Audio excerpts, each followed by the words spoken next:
Hi, happy Friday. I am back to read the rest of the chapter where I left you off and a little bit more of the next chapter of Ungifted. So we left off and Donovan was just about to take the test to see if he still qualifies to be in the academy. And he's really nervous, so let's see what happens. The first question appeared on the screen. I read it over once, twice, 3 times. No idea. None. 0. Zilch. Nada. Of course, I had known this was coming, but somehow you always hold out hope. Nobody was perfect. Maybe they'd give me the wrong test, like for 2nd grade remedial. It was possible. But no, this was the real thing.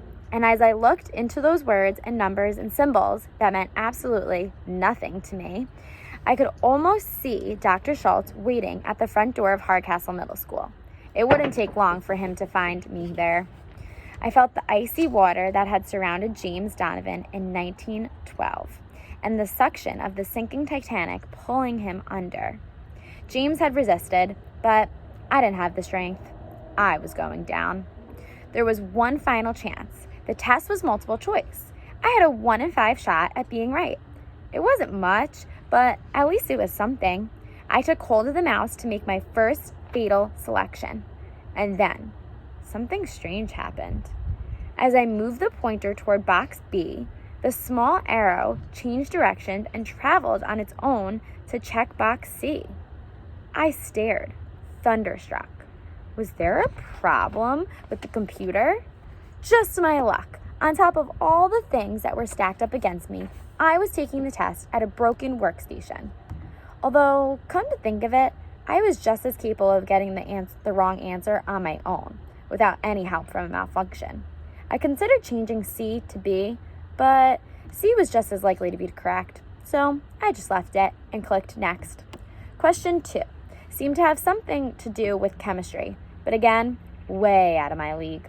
This time, I settled on A because, well, did there have to be a reason? I clicked it, and then it happened again. I lost control of the pointer. It selected my choice and immediately checked box E. Then, without any action from me, it hit next, and question 3 appeared. So I'm wondering what happened. If you remember back a couple chapters ago, the gifted kids were talking about maybe hacking into the computer and Noah taking the test for him. I don't know. Maybe that's what they're doing. Maybe I wasn't gifted, but I had the brains to know. I'll wait for the car to go by. Maybe I wasn't gifted, but I had the brains to know that this was no electronic glitch. There could be only one possible explanation for it. My computer had been hacked. Somebody was taking the test for me. My first reaction was an emotional one. Another human being cared enough to want to keep me at the academy. Most of my classmates were so wrapped up in their own skills and talents that they barely noticed anybody else existed. Yet, someone had noticed me. And this person was going to great lengths and risking big trouble to bail me out. For a second there, my eyes actually filled with tears, and I almost missed my remote angle answering questions 3.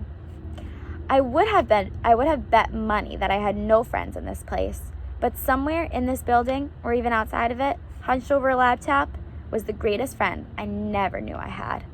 Would the Daniels do something like this for me?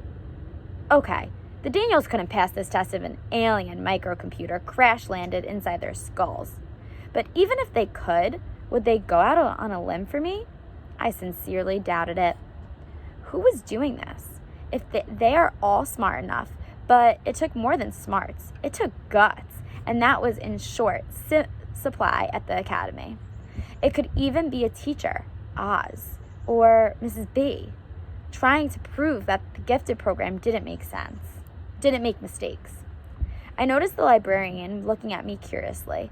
So I took hold of the mouse and pretended to be busy at work. By that time, I was on question 11 and was cruising. My bewilderment was beginning to morph into relief. My date with Dr. Schultz and the consequences of the Atlas incident had been put on hold. I was dog paddling again. This time, it took a little help.